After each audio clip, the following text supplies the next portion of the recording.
Bloomberg Audio Studios.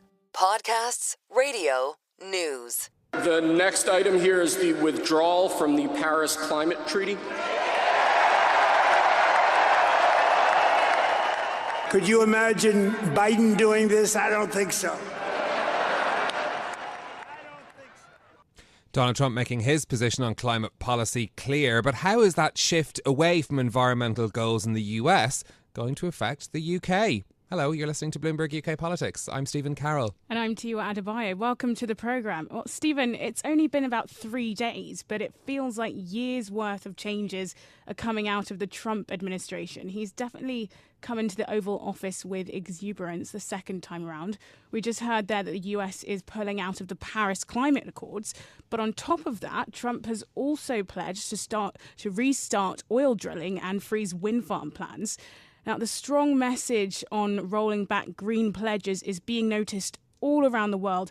And it is worth saying this does come at a time where global temperatures in 2024 rose more than 1.5 degrees Celsius above pre-industrial levels. That's the first time ever in a calendar year. And we've seen some of the effects over the last couple of weeks of that temperature rise in Los Angeles, where wildfires have spread and caused many people to have to evacuate their homes and destroyed many structures as well. So climate issues are definitely at front of mind right now. And look, obviously rising temperatures and more extreme weather are a global problem as well. Well, there's no sign of the UK making such a massive pivot away from its net zero goals. The debate here has come to a head around how environmental priorities might clash with growth goals. As we know, the government's told us over and over their number one priority is to grow the economy. Think about the debate over the expansion of airports around London, caused quite a lot of division within the cabinet, and London's Mayor Sadiq Khan certainly firmly among the camp who are against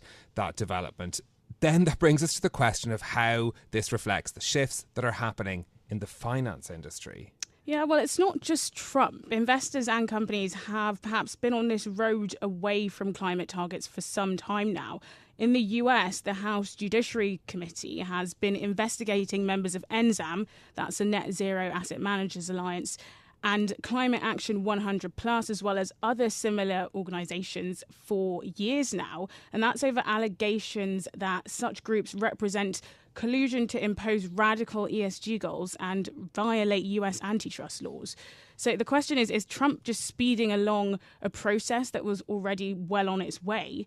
But actually in the UK, asset management funds, a good number of them are American, including big names like State Street, BlackRock and JP Morgan. So what does this mean for their UK and EU domicile funds in terms of regulation this side of the Atlantic? So US banks have also pulled out of net zero banking alliances, removing the key funding green companies were relying on to invest in new projects.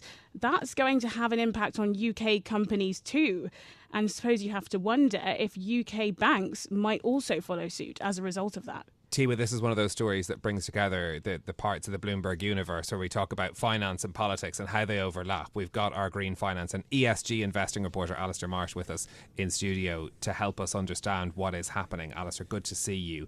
Can you just first of all try and put in context for us how Donald Trump has changed the ESG landscape, as we call it, and what exactly he's done so far that's had an effect?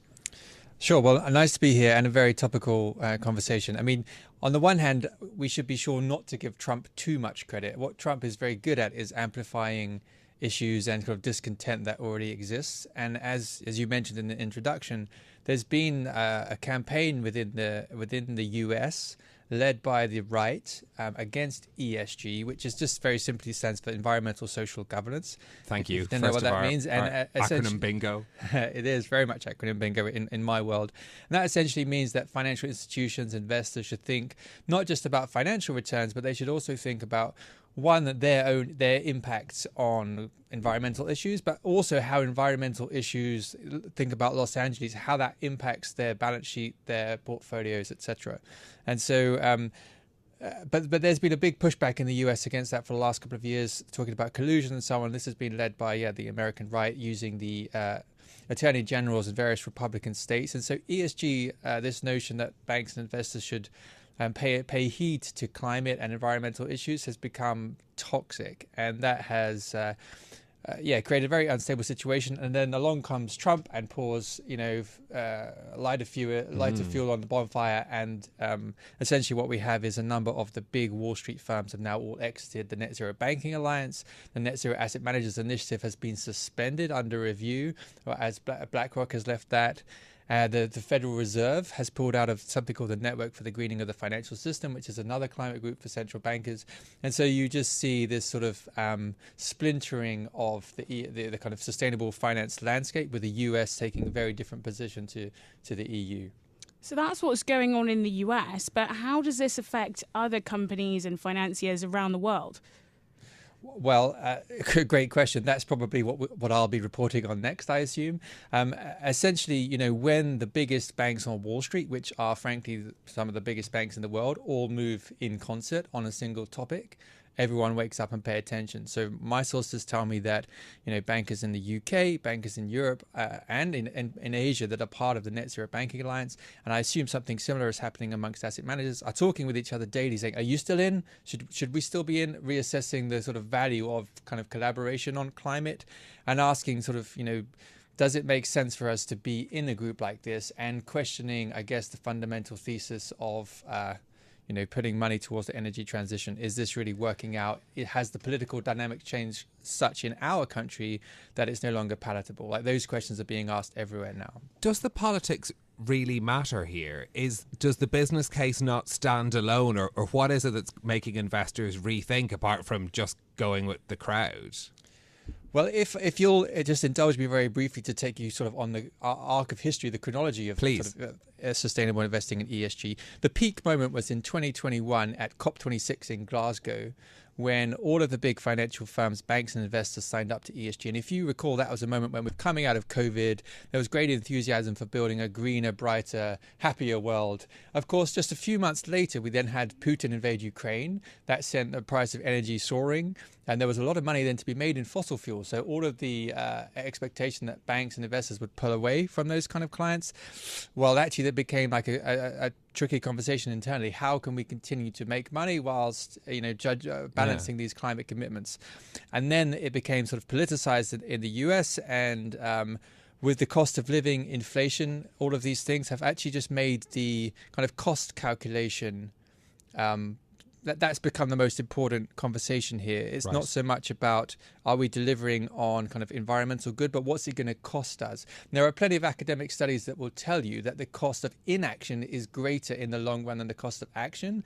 But in a moment where, government budgets are squeezed and the household incomes are squeezed, it's trying to sell a green transition is a pretty hard sell, and people have jumped on that to say this just isn't working. We need to stop, or at least we need to dial it down.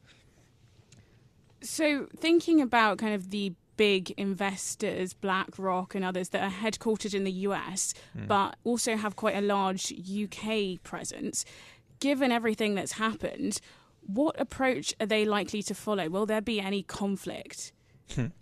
Well, I think it's going to be a very tough balancing act, because on the one hand, you kind of have to, you could call it pandering in a way to the US administration. You have to kind of dial back what you say publicly on climate topics. You have to, you get out of these alliances, and you sort of try to just say a lot less, this sort of idea that people would call green hushing, where you still have commitments, but you just say less about it.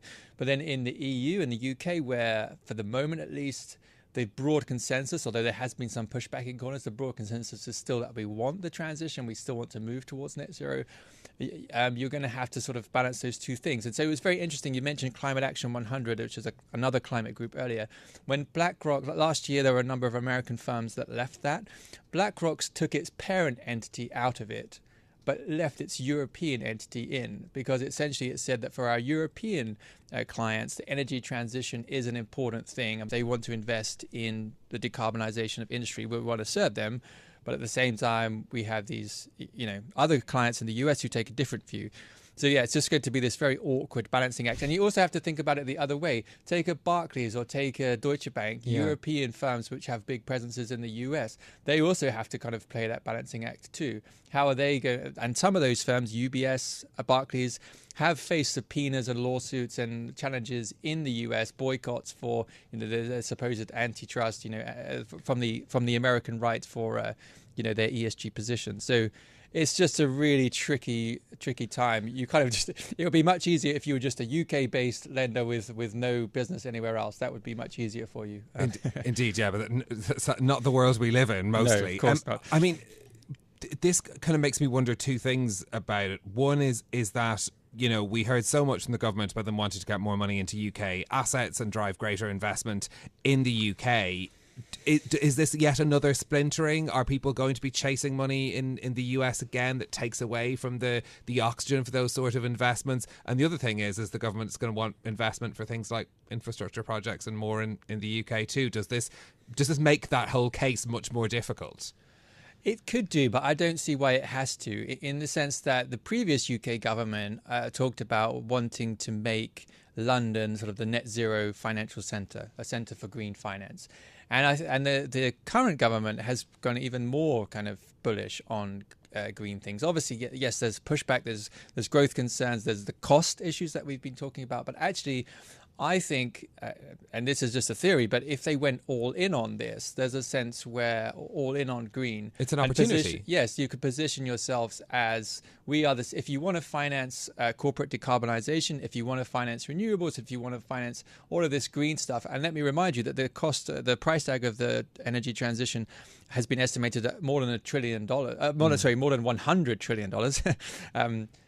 That's a lot of money. And of course, the UK looking for kind of growth opportunities and revenue prospects, that could be pretty smart. Of course, the politics, this whole world is tainted and, manipulated by politics. So let's see how we go. But, there could be an opportunity to make the UK and London in particular the transition finance, green finance hub. There's a lot of money to be made there potentially. So to go all in on green or not, that is the question facing the UK government. That was our green finance and ESG investing reporter, Alastair Marsh. Thank you for joining us. Yeah, look, really interesting to think about this at this moment when we know the government is doubling down on its message on growth. We heard it again from the Chancellor and the Business and Trade Secretary in Davos this week as well. This is yet another layer to the global shifting landscape that the UK has to adapt to. Well, that's it from us for today. If you like the programme, don't forget to subscribe, give it 5 stars so other people can find it on Apple Podcasts, Spotify or wherever you listen. This episode was produced by James Walcock and our audio engineer was Sean Guastamakia. I'm Tiwa Adebayo. And I'm Stephen Carroll. We'll be back with more on Monday. This is Bloomberg. Bloomberg UK Politics. Listen weekdays at noon on DAB Digital Radio in London.